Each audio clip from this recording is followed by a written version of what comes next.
Welcome back, Visions fans. Ready Player Will here. Today we're talking about Ibara, the brand new global exclusive unit released this week. I do intend on still making a video for Holiday Luartha, but this is kind of a big announcement. I had to make this take precedence for now. So going into the review so far, we're going to do a character overview, report card / stat analysis, some general thoughts, which is where I kind of encapsulate everything I want to say. Really important part to listen to personally.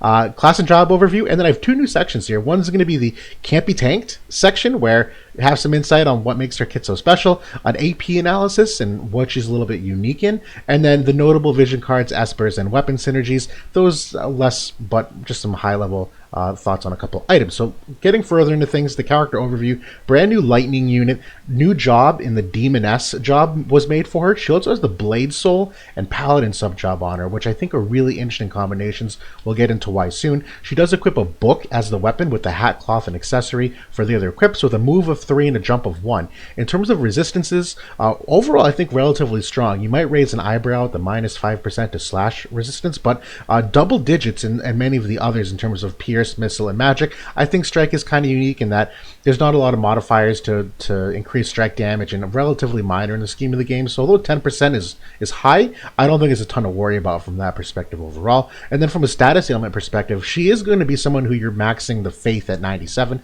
So it is important to know what she's strong and weak against. I do very much like the disable and the confusion 50% resists, and 10% to frostbite's not bad either.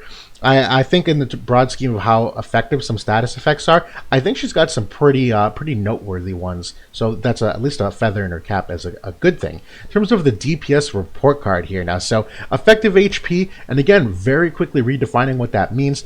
Essentially, it's their health points, but there's an adjustment made for their resistances, defense, spirit, things of that nature, so that it's not necessarily, how much health do they have, but how much damage do you have to do to kill them, which is kind of a more rational take on it. From an effective HP standpoint, when I first saw Ibara, I thought mage?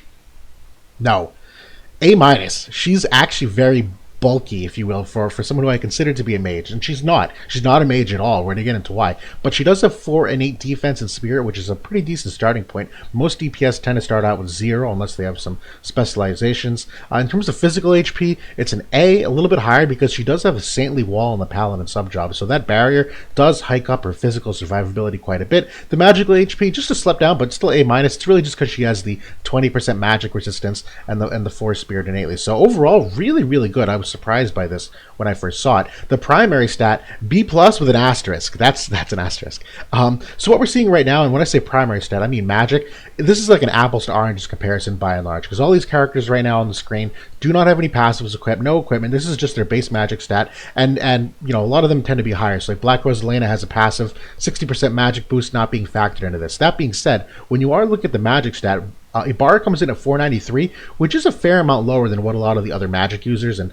I have Varush here for a comparison because he's a Blade Soul job, which is similar to her sub job, but the asterisk is there because her damage output is really way more than just what the magic stat is. She has so much in the way of penetration, imperils, increased modifiers that I don't think primary stat is a good indicator of how much damage she actually truly does, which is pretty freaking high. So B+ with an asterisk. In terms of agility, I also give her a B+. She is, without her passive, average in terms of her agility, but she does have an agility boosting passive. Her vision card also does give her 3 agility, so she can get rather fast per se in the top end of the game. Not obviously what we're seeing on the light meta, but still pretty decent overall. The biggest one you're going to watch out for is the accuracy. C. Completely average. She's about as accurate. I have just some comps here. Engelbert, Veneer, and Halloween Leela. So if you've seen them in use and you kind of get an idea of their general hit rates, she's about that same hit rate, which I think is something that you need to watch out for when you're equipping her. In terms of evasion, it's a C-. She's not evading anything, even with a 35% luck boost. About as evasive as more Valentine, Solaire, and Glaciella. You wouldn't consider them evade units, and leave it at that. Movement is straight up average C. Move of 3, jump of 1. No passives or abilities to increase that other than her TMR, which doesn't really count into the character analysis. And then from a passives perspective, A. I love it. There's not a bad passive, and they are one of the better passives I reviewed in the past month or so. Really great. Counter kit is an A. There's all 3 of them are really valuable. One of them is more particular than the other. It's a magic reflex. but the other two are really stellar as well. Overall, kit is an A+. I think this is like a near perfect kit. It's so good for a final grade of an A, and we're going to get into why. I really think she is a strong character and is going to elevate the Lightning cast in a way that you frankly haven't seen in JP, and we probably haven't seen in quite some time either. And I'll do a little bit of analysis in the Lightning cast just to contextualize that. So my general thoughts, this is where everything's kind of wrapped up. Really valuable Lightning unit that adds versatility to the cast. Because if you think of who the EX upgraded Lightning members are right now, it's Charlotte, 9S, Cloud, Fred, and Velen. As far as I'm concerned, 9S and Velen are like the same character. There's so much overlap in what they do that there's not a lot of variety there. And Velen is kind of like a step down from him in that she doesn't have a limit break and some of the stuff. Either way, Cloud and Fred, really great characters, but really specific to how they can ramp each other up in terms of like aimed fire and sharpshoot, and is it a long enough map and things of that nature. That you're talking about usable Lightning units, it's really just those 5. It's pretty small, and there's so much overlap between what they do that they're kind of a one-trick pony. Well, now we have this really potent like Lightning magic user that we haven't had. Skahal was never that character, and her being on the table completely changes the dynamic of how you might be able to use the Lightning cast, in that they don't need specific maps anymore, they don't need specific spacing, they don't need specific turn rotations. I think it's going to change things up quite a bit. A very high damage potential due to her modifiers, imperils, and penetration. So she does have a buff, and this is an amazing buff. We're going to get to it in the class of job overview. 25% human killer on this buff. On that same buff, can have 40% magic penetration as well. That's really important in terms of damage output by having that turn 1 buff. She can have up to 40% spirit penetration with her passive equipped. She has an ability Easily Away that increases the modifier by 60% on units who have attack or magic down debuff applied to them, and she can apply it herself on her limit break. 38% lightning imperil on that limit break. 38 is as high as you can get in the game. It's really great. It's single target. And then she has another lightning imperil. This one only 30%, but it's a pretty forgiving AoE ability in terms of range and height. So overall, tons of damage potential because of all of this and more when you start incorporating different kinds of equipments, which we'll do later in the presentation. Great survivability via passives in the Paladin subjob. So between the Saintly Wall and some of her passives to increase her HP and defense and spirit, way bulkier than I actually gave her credit for initially. In terms of her AoE resistance, we'll get to that soon. Vision card massively elevates her and her teammates. We'll get to the vision card in the vision card section, but spoiler alert, it has AoE resistance. And for anybody that just watched my MAX review, I'm talking about the AoE resistance on that card. I think that's the new power creep in the game, where in order to be a relevant meta, you have to have some kind of party access to AoE resistance, and you're going to struggle if you don't. I also think the Blade Soul subjob is a slept-on subjob, and if you look at who can equip it right now, only Varouche, and most people did not build him or have not seen him just because of economical reasons, so that you needed to save your Visior for limited units. But in the future, only Terra has it, and then Raychest and Rafal, who are the selection quest units for ice and water, that I think it's a really good subjob, quite honestly, that isn't very prevalent in the game. So the fact they've given it to her, I think, is a really big step up. We'll see why when we get to the class and job overview. And then doesn't have bad AP generating issues, so she's not a typical mage in that she gets 75% of her AP pool to start the battle. She only gets about 50%. That being said, she does have a 30% increased acquired AP on her mastery and a 30% acquired AP on her vision card as well. So she does have a little easier of a job acquiring AP and maintaining some of those higher damage output abilities. And then finally, no cast time. She's not a mage. I'm like literally still kind of flabbergasted that when I thought of her as a magic user, just given kind of the first snapshot, she's not. These are all instant cast abilities, which is really cool given the current state of how fast things die. We're getting into the class job overview now, so the passive abilities. I love each and every one of these. So Demon of Legend is a flat 20% modifier to all of her abilities. Technically, Prayers of Humankind is another modifier increase here too, where it increases lightning attack, as well as a magic buff. So the two of these together are really potent for her offensively. But if you're thinking more on the defensive side of things, Mind Body Unity and Holy Knight's Protection, both of them give 12% HP. One just does 12% spirit, the other does 12% defense, which I think is really amazing, that not only can you equip both, make her super duper tanky against a hybrid incoming attack, but you can strategize who you're going to potentially pair her up against and make her resist either a physical attack or a magic attacker. And then finally, I think one of the more strong abilities is the Blade Soul lore, where agility boost of 12% is really strong, and the spirit penetration of 40% is extremely high. So you can pick and play with these depending on the meta that you're seeing, whether it's a magic meta or a physical attack meta, whether there's a strong magic tank that comes into play that you need to cleave through their spirit, or if you're trying to one-shot a bunch of DPS, you can just stack the modifiers and hope to one-shot them. So lots of things to play with that I think is really powerful, not only for her, but just in terms of the power creep of the game, that she can be flexible in what she does, I think is really important. In terms of the counter abilities, Alluring Smile is the magic reflex, which is really awesome, but I do also think Preemptive Revenge, just because it has a higher proc rate, and it's she is pretty offensively potent. It's a slash attack, but it's a preemptive strike attack. So I think that's an interesting thing to have in maybe a closer range map if it's not a lot of magic. And then Paladin's Guard is more oriented for physical damage coming in, that she can reduce it by up to 45%. So again, when you're talking about her facing different kinds of metas, she's got some flexibility for what she can do with some well-rounded counter abilities overall. So I think this is a really strong feather in her cap as well. Finally, if we're getting to the Demoness, which is the new main job, Hairpin Dart, really cheap ability, really, nothing crazy. The range on it, maybe a little bit lacking, not the greatest, but that's okay. Low AP is still a valuable ability to have. Shrill Laughter, I need to see if she does use this in actual PvP. It is technically a TP ability, so she might, but it's a non-damage ability, so maybe not. Remains to be seen.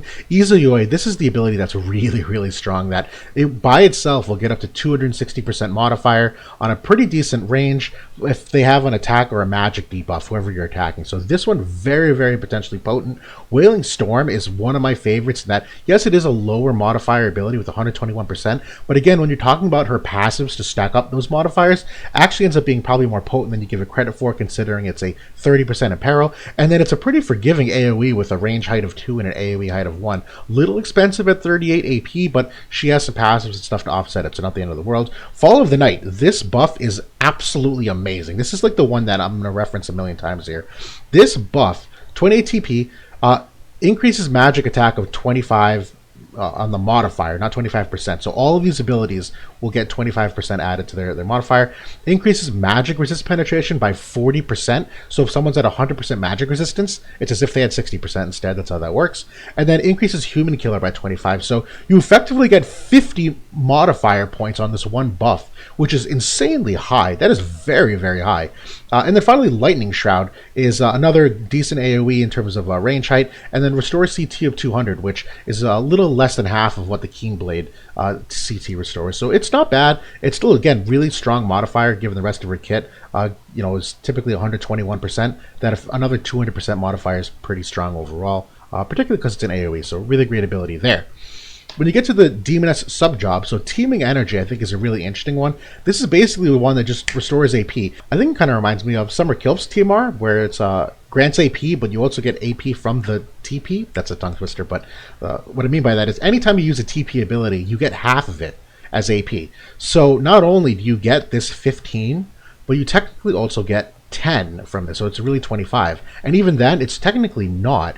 If she has her mastery, which is 30% acquired AP, and the vision card to 30% acquired AP, she doesn't acquire 10, she acquires 16. So technically, this ends up being a 31 AP instant regen for her, which is kind of interesting. That's a lot of AP to instantly restore for yourself. And then Spirited Away, this is one that's more for PvE, where you're trying to, maybe switch around a target and do something crazy with it. Overall, not a great sub-job. I'm probably not equipping it myself unless it's, niche for something. We'll see why in a second. Blade Soul sub-job, love this. Absolutely love this one, where it increases slash attack for allies. The critical rate is a great DPS buff. Magic Buster, I think, is really interesting. And again, this is a good one in the sense that it's an attack or a magic debuff, which means Izanoi will have the modifier increase after someone gets hit by this. Relatively cheap at 15 AP with some good range height.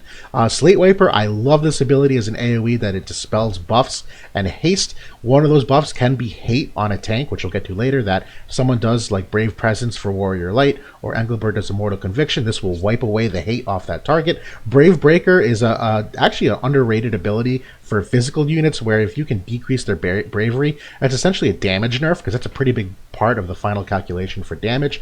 And then finally, Counter Mend Slash, I think, is a really good ability. Not only does it reduce the counter chance of 100% for 3 turns, meaning they won't use any of their counter abilities, but the 30% hit chance, as we mentioned earlier, she does struggle with accuracy. So the fact that this suddenly will have an extra 30% chance to hit is a really important part to like maybe hitting an evade unit where she might not otherwise. Overall, I think a pretty good ability considering it's also an AoE. Finally, the Paladin subjob. To me, the only thing you're ever really using on this is Saintly Wall, or maybe Sentinel, and the fact that it has a Spirit buff as well. I do like both of these. Saintly Wall, I think the only difference between this subjob and her Demoness in terms of AP generation is really just whether or not you want to prioritize certain buffs over the others. So what I mean by that is, if she can use Saintly Wall, the question I have is, does she prioritize Saintly Wall over Fall of the Night? That's a really important decision to be made, because if she does, if she prioritizes this Saintly Wall over the other buff, that is like a damage nerf to how strong she could potentially be. So you have to kind of weigh that in terms of how many turns you get off on the map. Either way, great subjob overall. Does a lot of good things for her stats. Taunting Blade Access is cool that she can generate hate. I don't think she's ever going to want to do that though, other than some PvE, who knows what. Anyways, moving on, Limit Break. Really awesome Limit Break. It is a little expensive at 58 AP, but she does have enough that she can use it and still be okay. We'll get into that analysis soon. But the decreased lightning resistance of 38% is incredibly powerful, and then it's got 5 different stat nerfs. Now, all of these together aren't necessarily enormous breaks. Part of the reason is because the way these breaks work, it scales off of their base stat, not their total stats. So in terms of like an attack break of 18% here, it doesn't take their 1400 attack and decrease it by 18%. It takes their 400 base attack and decreases that number by 18%. So relatively like on the minor side in terms of actual stat decreasing. It's still material enough considering it's 5 of them, but more than anything I like this because it allows the Izuyoi ability afterward to hit that much harder. No one is going to live through the Limit Burst and Izuyoi unless there's like a really specific special thing going on here. This is so potent for setting up that turn 2 damage. In addition to what it does for her teammates, that if you're using Cloud and Charlotte, they get advantages with the 38% in peril as well. If you're looking at the TMR, not a bad TMR. I think it's definitely a little more niche in that it's increased magic 100% for only 1 turn and increased move by 1 turn. So this is more of like a chess piece in terms of maybe getting her into a position that she couldn't otherwise by herself, or another character. It doesn't have to be Ibara. And then stat wise, I think it's okay. I'm not a big fan of TMRs that have these random attacker magic stats on them, because they typically get cut in half. That's typically how the equipment works. That you have a primary ability, and every time that stat gets duplicated, it just gets halved and halved and halved. So it's not really 68 magic. It's really 34 magic when you have a weapon already equipped. So stat-wise, I don't think it's the greatest. And 6 accuracy, although she's an inaccurate character, 6 is not enough to make her significantly more accurate. So overall, I'm not in love with the TMR. I think it's more of a niche thing in certain circumstances. Finally, the mastery ability, I do think it's a really good one. So this has the acquired AP of 30%, but it also has AoE resistance built in of 10%. That's going to come into a factor much stronger later when we talk about the vision card. Really great mastery ability overall. The HP buff and the attack buff is pretty standard at this point for EX units. This section can't be tanked. When I first saw her, I immediately thought of Elena, and that because of the nature of their penetration and how they both do damage. So Ibara definitely does more in the way of imperils to do her damage, whereas Elena relies more on chaining, where she has like 3 and 4 hit abilities that ramp up her damage. I almost think it's like you can't tank it statistically. Like, it's almost impossible. They're just going to eat through whatever you tend to put out there. So with Fall of the Night buff, which is that big buff we were talking about, and her vision card, put the two of them together, she gets 60% spirit penetration. So if someone's at 100% spirit, it's really only 40 spirit. 60% spirit penetration is nuts. That's an enormous amount to ignore. So she gets 40 from the buff, 20 from the vision card, and if you have spectacles on her, which maybe this is overkill, probably is to be honest, it gets upward of 80 spirit penetration. That is insanely high to talk about cleaving through a potential magic tank. Probably spectacles are necessary, but we'll get it, whatever. 40% magic resistance penetration. That's enormously high given who normally has magic resistance penetration. Typically Black Rose Elena comes to mind with her Trust Mastery and the Cypress Rod. It's about 40% magic resist penetration as well. So you're talking the same penetration as Black Rose Elena. The minimum of 30 human killer from her vision card and from the buff on the ability, up to 50 human killer if you equip her passive, and up to 70 if you equip the magic string TMR. So you could get just a free 70 modifier for human killer over it. That is incredibly strong. There's no tanks that are not human in the game. Only I think 2B is considered a machine, not a tank. She does get a 43 extra magic attack modifier. So if you're adding these up here, you're talking about 43 with the 70 with the spirit and magic resistance penetration.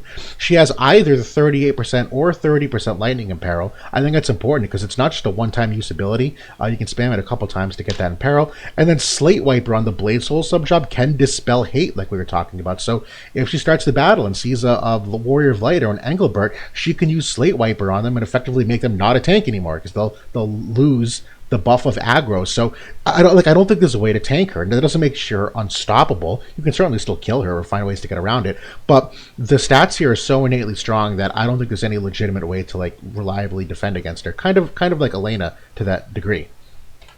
And then we're looking at an AP analysis. So I did this really high level to get an idea that I gave her a high-end end-of-the-game build, if you will, in terms of +5s and guild and master ranks and whatnot. And the AP, this is the only number you really need to think about. She'll start off with 105 AP.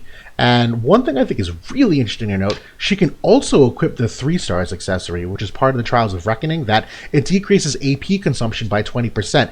And it has both an aim build and a barrier build, which I think is really cool because number 1, she definitely needs the aim, so you can certainly use this to get that. Number 2, we are kind of in a magic meta of sorts of Jaden and Elena using magic attacks. That 14 spirit is pretty material when you consider she can also equip the passive as well. So when you're talking about AP, I've not included the 3 stars in my math that I'm about to show you, but keep that in mind. That is a legitimate DPS increase for her if she can spam her abilities for longer. The long story short of what you need to know here is that if you start at 105 and use Fall of the Night, she would, without these AP acquired AP benefits, only get 119, but with them she gets 127. So she gets an extra 8 AP after using that buff, and it only just compounds over time. So basically I just kind of figured, like, how many abilities can you use before you have to use TP again, like a buff, or before you have to like basic attack.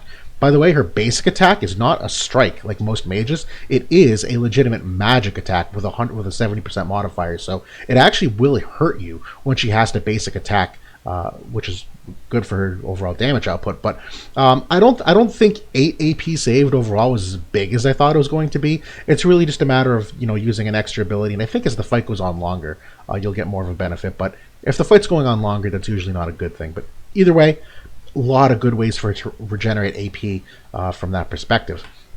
Notable vision cards, to me, Wish Upon a Demon is the clear-cut number 1, and I really don't think there's many others that are that great. I'll kind of give some examples, and that's unfortunate for the sake of, you know, wailing and power creep and whether or not you can get this to pair with her. It is expensive, but this is such a good card, and quite honestly, this is a card that I think will make Lightning a legitimate potential meta, that you don't have to rely on Cloud and Fred doing their missile buffs and having long maps.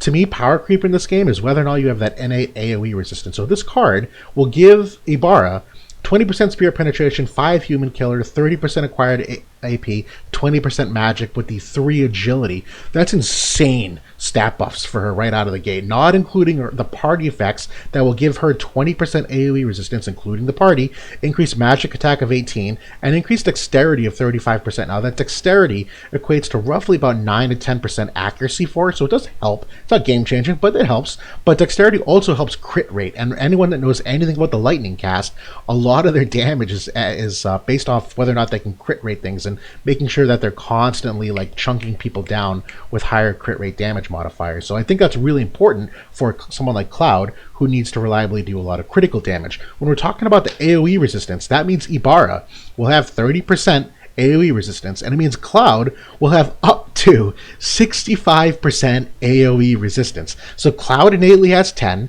He can get another 10 with the Brigandine armor. He can get another 25 based on his buff, which is the assault field or whatever the teammate buff, and 20 from this card. 65% AoE resistance on Cloud is nuts, and you can't reduce that. There is no AoE penetration. There is no, AP. There is area resist down, but very few examples of it in the game. So to me, it's like an impermeable resist that greatly improves his survivability, and Charlotte's, where Charlotte will get an additional 20% AoE resistance as well.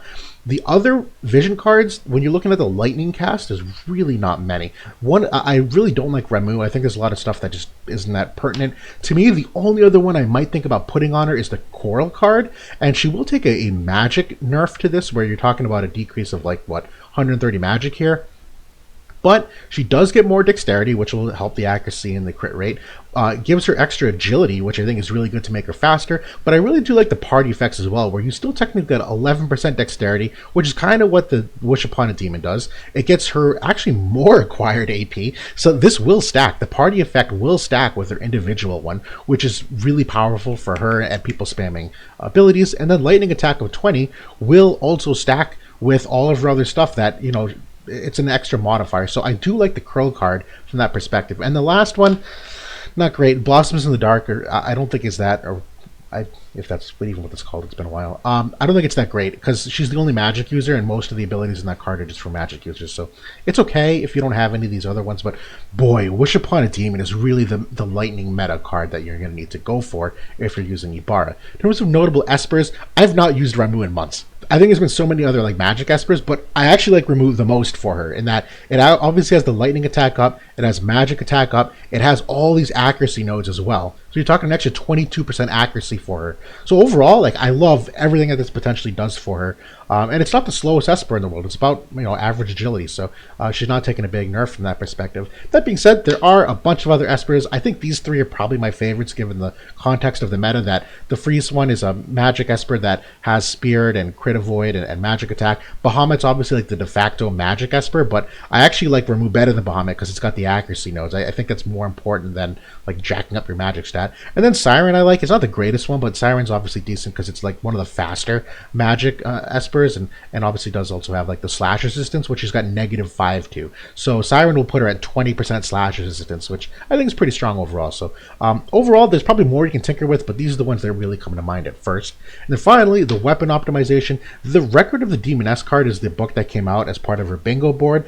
This one's not bad. It's not my favorite. We'll get to that in a second. It does have a ton of magic, don't get me wrong. 192 is like one of the highest magic equipments you can put on a character, and it's got 20% in the way of modifiers between magic attack and lightning attack, but I don't think jacking up her magic stat is going to really do much in terms of rounding out her character. I would much prefer the Lunar Tome, and in particular the aim build. I think the 20% accuracy is like really kind of necessary, and 130 magic still not that bad. 130 is still relatively good. You're still getting a 15 magic attack modifier compared to the 20, so that's not a massive drop off, but the fact that you're going to reliably be able to hit a lot harder and not have to rely on other kinds of equipment and whatnot, I think the Lunar Tome is definitely a better upgrade overall. Even if you're talking about the critical build, I just don't think the extra 40 magic is worth it compared to the Lunar Tome in terms of even the 10% accuracy and the 15% crit rate. I think both those are still way stronger.